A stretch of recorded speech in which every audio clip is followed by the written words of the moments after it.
Hey everybody! I wanted to do a video on some of the common questions I get when people hear that I live full-time in a pop-up camper, especially with kids. So one of the first questions, and probably the most common question that I get right now, is doesn't it get cold? And the answer is yeah, it can get cold. I think the biggest things are going to be to insulate as much as you can. Make sure you have a really good heat source and dress warm. I would recommend Reflectex in all of your windows, all of the zip-up windows. Cut down the Reflectex to size, put it in, maybe put aluminum tape or something on the edges so it doesn't get inside. And I would also put Reflectex on the door. I have Reflectex on my door to help insulate the door. Under the beds, I put the 2-inch styrofoam boards to help insulate the bunk ends. I have yellow fleece hanging, can't really tell, but I have yellow fleece hanging on the top of my bunk end just to add an extra layer. And you could even stick Reflectex in there to help insulate the top of the bunk. They do make bunk end gizmos. I've never used them, so I don't have any experience with that, but I've heard good things about them. I heard they work really great in the winter and in the summer to help keep it cool in there as well. But I think probably putting the Reflectex in there would be similar results for probably a lot cheaper than the bunk end gizmos. For the heater, I'm doing a 9,000 BTU Mr. Buddy portable propane heater. I've heard really great things about them.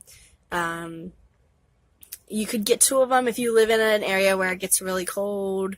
You could get 2 of them so that way if temperatures dip down really low, you have a backup heater. Or if you're somewhere where you have electricity, you could get a ceramic space heater and just run as a backup in case temperatures dip really low. But yeah, just dress warm, insulate, and make sure you have a really good heat source. And always have a backup heat source in case, something happens with your first heat source. If you run out of propane or something, that could not be very good. The second question I get a lot is, where do you keep everything? And do you have any room to store everything? I personally feel like I have more than enough space in the pop-up camper. We don't really have tons of stuff just because we're very minimalistic. We don't have a lot of material possessions, mostly toys and clothes. I think my favorite thing is probably the hanging bins that I have for the girls' clothes. They work really great in keeping the clothes organized for each kid, and it's kind of up out of the way, and then, when we fold down, we just lay them down on the floor and stack them, and they're out of the way. So they don't take up any floor space or any of the cabinet space, so I have more cabinet space for food and pots and pans and dishes and, whatever else. We have toys and that kind of stuff, but we don't really have tons of stuff. We spend most of our time outdoors. I would say the biggest thing is going to be making sure that you're being creative. Pinterest has lots of great ideas, and I spend a lot of time on Pinterest looking at storage ideas for tiny homes and camper storage ideas and hacks and stuff, and there's lots of really good stuff on there. Before you go full-time, or if you're already full-time, think about your needs, like your actual needs, and see if you have stuff that you could get rid of that you don't actually need or use, or stuff that's just like a luxury item. We don't keep, tons of luxury items, but everybody's going to have that one luxury item that they want no matter what. So just think about your needs and see if there's stuff that you can downsize on. There's a lot less that you actually need than what you really think. And when you really sit down and take the time to think about your actual needs, you're not going to have as much stuff as what you probably thought you would.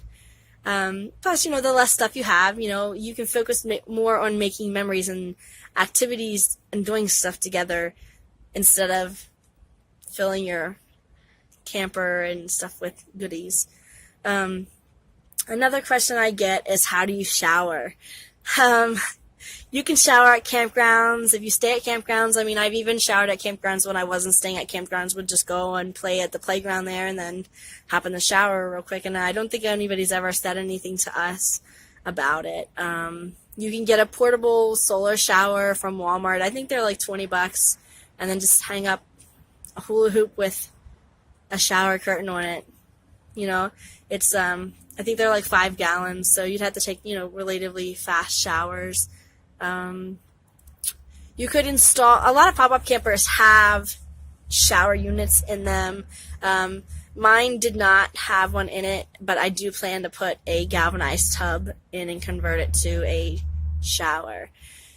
So you could do something similar to that, or you could even just get a regular RV or camper shower unit and install. Another question I get is, don't you miss living in a big house? And my answer is no, I don't miss living in a big house at all. I think bigger houses just have more stuff and more money, more bills, more maintenance, and just stuff that you just don't need. I feel like people spend too much time working to pay for their house and too much time working to buy stuff for their house, to fill their house with stuff, and then they don't have as much time to do stuff together as a family and don't have as much, you know, time to make memories and cherish the things that are really, truly important. Hold on. The 5th question that I get is, what do you do when it storms? I guess it depends on the severity of the storm. If it's just, you know, light winds and rain stuff, you know, it's not really anything to really be concerned about. I would be more concerned if you were going to get really strong winds. You know, if you get really strong winds and stuff, you're supposed to put the camper down. So if it were to be severe storm warnings and stuff, I would probably just put the camper down and either sleep in the car for the night or put the camper down and go to the nearest Walmart and hang out until the storm passes or something similar to that. Thanks for watching part 1, and I'll be doing part 2 probably later today or tomorrow. Thanks to everybody. Have a great day.